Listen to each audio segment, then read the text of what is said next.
उसका माने जो कुछ भी खाएं उसका ठीक से पाचन हो जाए। इस दृष्टि से आयुर्वेद में कई सूत्र लिखे, चरक ऋषि ने लिखे, भागवत जी ने लिखे, काश्यप जी ने लिखे, आत्रेय ने लिखे, ऐसे कई ऋषियों ने लिखे। उनमें से जो कॉमन है वो मैं आपको बताऊंगा। हम पहले एक छोटा सा उदाहरण है तो हमको समझ में आए आपको ऐसी एक बात मैं आपसे बोलता। आप सभी माताएं यहां बैठी हैं, रसोई घर में, स्वयंपाक घर में आप नियमित रूप से काम करते हैं। आपके पास अगर दूध है और आपके पास चावल भी है और खीर बनानी, दूध भी है, चावल भी है, लेकिन आग नहीं है, अग्नि नहीं है, तो खीर बन सकती है?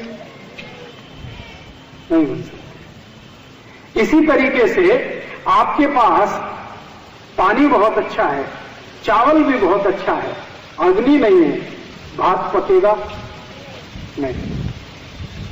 आपके पास बहुत अच्छा भाजी पाला है और बहुत अच्छा मसाला है, लेकिन अग्नि नहीं है, तो भाजी बनेगी नहीं बनेगी। मैं आपके ध्यान में ये लाना चाहता हूं कि स्वयंपाक घर में सबसे महत्वपूर्ण जो तत्व है वो अग्नि है।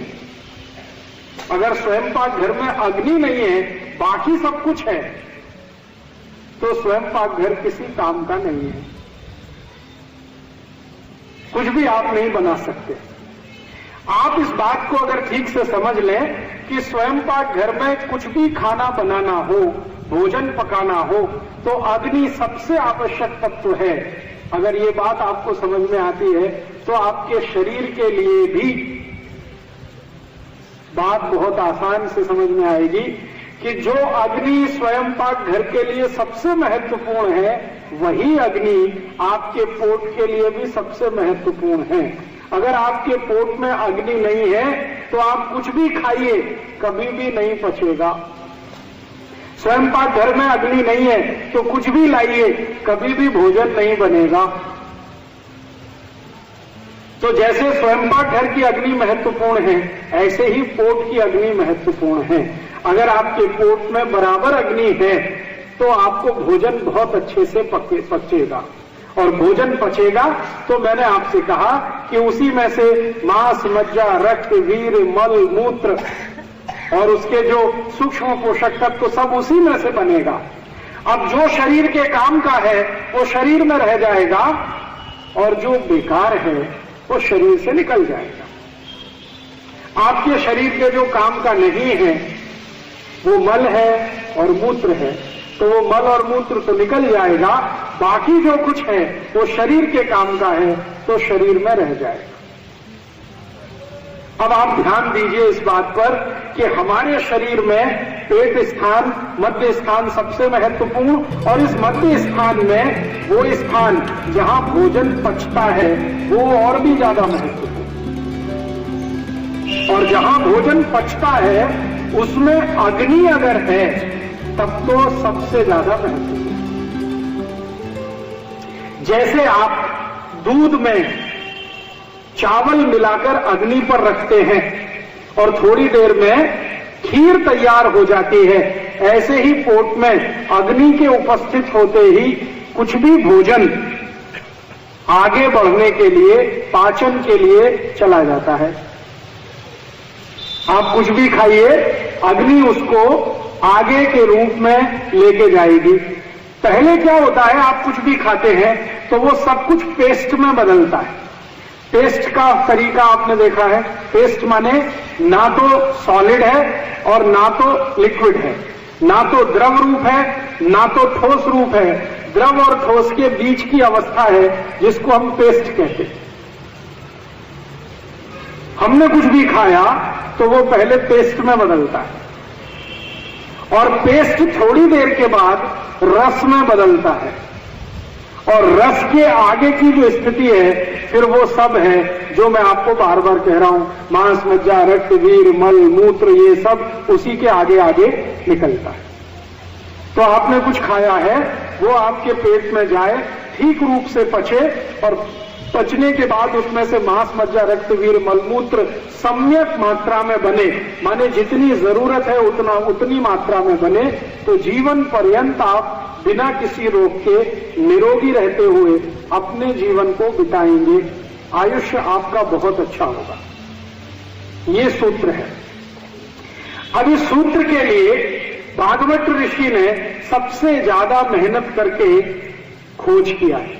सबसे ज्यादा भागवत ऋषि ने इस एक छोटी सी बात पर कि हम जो कुछ भी खाते हैं, खाने के बाद उसका जो पाचन होता है, पाचन के बाद की जो आगे की क्रियाएं हैं, इस पर सबसे ज्यादा रिसर्च भागवत जी ने किया। चरक ने किया, सुश्रुत ने थोड़ा बहुत किया, लेकिन सबसे ज्यादा भागवत ने किया। और सबसे ज्यादा सूत्र इस विषय पर फिर उन्होंने ही लिखे। इसलिए उनके शास्त्र, जिसका नाम है अष्टांग हृदय, उसमें से निकालकर 2-3 सूत्र बताता हूं कि आप जो खा रहे हैं वो ठीक से पचना चाहिए, उसके लिए अग्नि प्रदीप्त होनी चाहिए। इसके लिए सूत्र है। सूत्र क्या है? आपकी अगर पेट में अग्नि अच्छे से प्रदीप्त हो रही है, आप जो कुछ भी खा रहे हैं अच्छे से पच रहा है, तो इसमें ध्यान देने की बात यह है कि कौन कौन से ऐसे तत्व हैं जिनसे अग्नि बाधित हो सकती है। कौन कौन से ऐसे तत्व हैं जिनसे अग्नि बाधित हो सकती है। अब मैं आपसे एक सरल प्रश्न पूछूं तो आपको तुरंत ये ध्यान में आएगा। आपके स्वयंपाक घर में आपने भोजन बनाना है, मान लीजिए खीर बनानी है, आपने दूध और चावल दोनों मिलाकर रख दिया, आपकी गैस जल रही है, बर्नर ऑन है और वो खीर बन रही है। अब अगर मैं इस बर्नर को जलते हुए पानी डाल दूं, आपकी खीर पक रही है, आग जल रही है, मैं इस बर्नर को पानी डाल दूं, क्या होगा? बुझ जाएगी। खीर पकेगी, फिर वही है, जैसी है वैसी रह जाएगी। इसका मतलब यह है कि अग्नि तत्व का पानी के साथ दुश्मनी है। बात समझ में आई? अग्नि तत्व की पानी के साथ दुश्मनी है।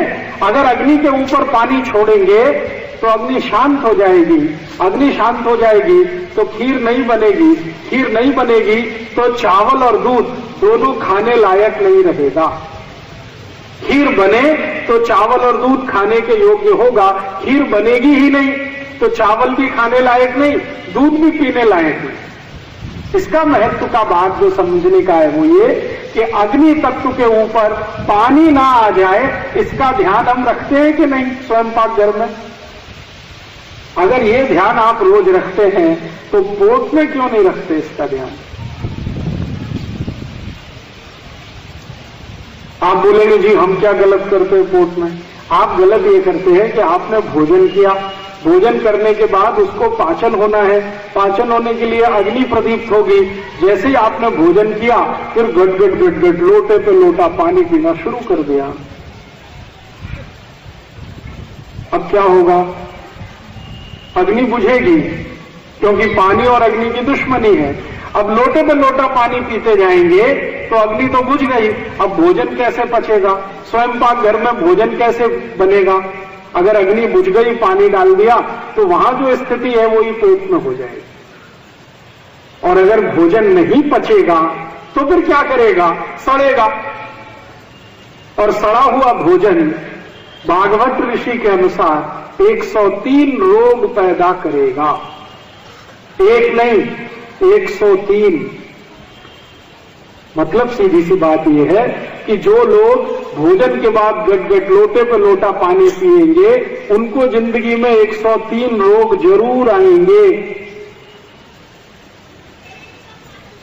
अब 103 रोग आएंगे तो डॉक्टर के तो मजे आएंगे और आपके घर का पैसा जाएगा। आप रोडपति हो जाएंगे, डॉक्टर करोड़पति हो जाएगा। ये 103 रोग कौन कौन से आएंगे उनकी सूची है। भागवत संहिता जिसका नाम है अष्टांग हृदयम, उसमें पूरी सूची है कि जो लोग भोजन के बाद गट गट गट गट पानी पीते हैं उनको 103 रोग कौन कौन से आते हैं। सबसे पहला रोग पेट में जलन होना, जिसको आप कहते हैं एसिडिटी। जो लोग भी खाने के तुरंत बाद पानी पीते हैं 101% नहीं, 201%, 1000% उनको एसिडिटी होती ही है। आज नहीं तो कल, कल नहीं तो परसों, 2 साल बाद, 5 साल होने ही वाली। एसिडिटी तो होना ही है, पेट में जलन तो होने ही वाली है। और ये पेट की जलन आगे बढ़ते बढ़ते छाती तक आती है, फिर छाती में जलन, और आगे बढ़े तो गले में जलन, फिर पूरे शरीर में जलन, किसी को यहां पांव में जलन, किसी को यहां गुर्दे में जलन, पूरा शरीर में आग ही आग, आग ही आग।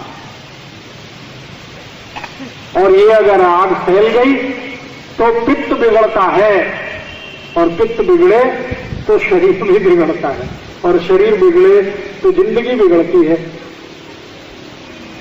इसलिए ध्यान इस बात को देना है कि स्वयं पाक घर में दूध और चावल को पकाते समय आग का जलना बहुत जरूरी है।